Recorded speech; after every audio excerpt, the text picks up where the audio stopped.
New at 6 tonight, it's Hurricane Preparedness Week, and today it's about staying protected during storms. Wake News Weather Authority Chief Meteorologist Matt Devitt joins us now. And Matt, we have some new tools this year to keep us safe. We do. Two big ones in particular, tide sensors. So last year we had 3 storm surge events in 2 months. And after that, in certain counties, it really brought to light the need for these tide sensors. And why do we care? Why is it important? Well, that way we know, are surge levels going up? Have they plateaued? Or are they going down? And that's what we need to know if you live along the water. The other big investment, and I have to applaud Lee County here, they have made a huge investment in what is called weather stem stations. So what these weather stem sites are is they can analyze rain, wind, and also that wind up to 185 miles an hour. And that's what this company, WeatherStem, does. Now, one of the things that we saw during Ian, and would you believe me if I told you that, the highest official gust with Ian was 140 miles an hour. Now, in reality, we know it was likely higher than that, but we had instruments that were destroyed or the connection was lost, stuff like that. And what we're going to do here is I'd like to highlight more of that in this story.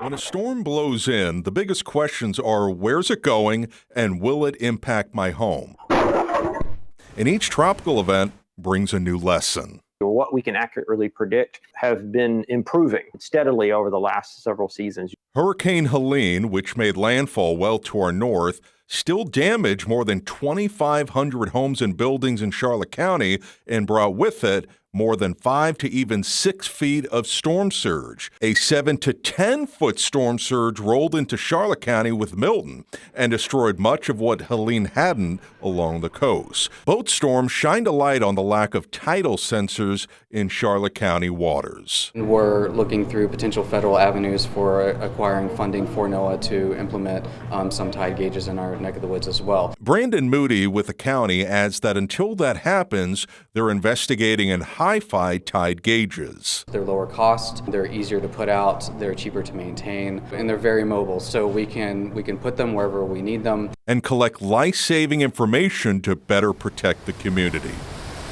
The cone will shrink again this year by 3 to 6%, and the Hurricane Center will once again use this experimental graphic, giving the public an overall snapshot of a storm's impact. This is an example of Hurricane Helene, and in this case you can see almost the entire state of Florida was under either a tropical storm or hurricane watch or warning, along with much of Georgia, parts of South Carolina, North Carolina. And issue alerts for potential tropical systems earlier, ones that have not yet formed but pose a threat. Michael Brennan, the director of the National Hurricane Center, tells me up to 72 hours before the anticipated arrival. Now we might have the ability to start advisories and forecasts and get information out to people even sooner for these higher impact systems that form near land, which is a big threat for Florida in particular. This is an example of another new tool. The National Hurricane Center will release models highlighting rip current risks. In the last couple of years, Deputy Director Jamie Rome says rip currents have become one of the leading causes of deaths in hurricanes. Rip current deaths have been going up, and now rip current mortality exceeds that of storm surge.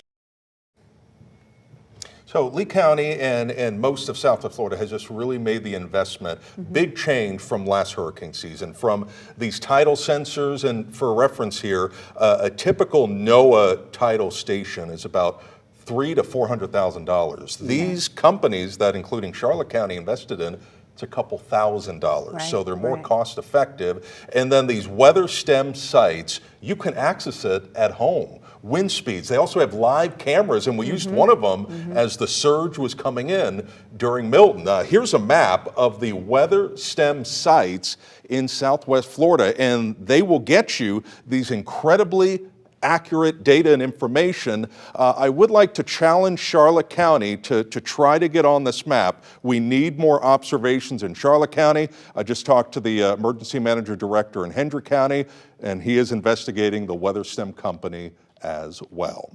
So here's a look at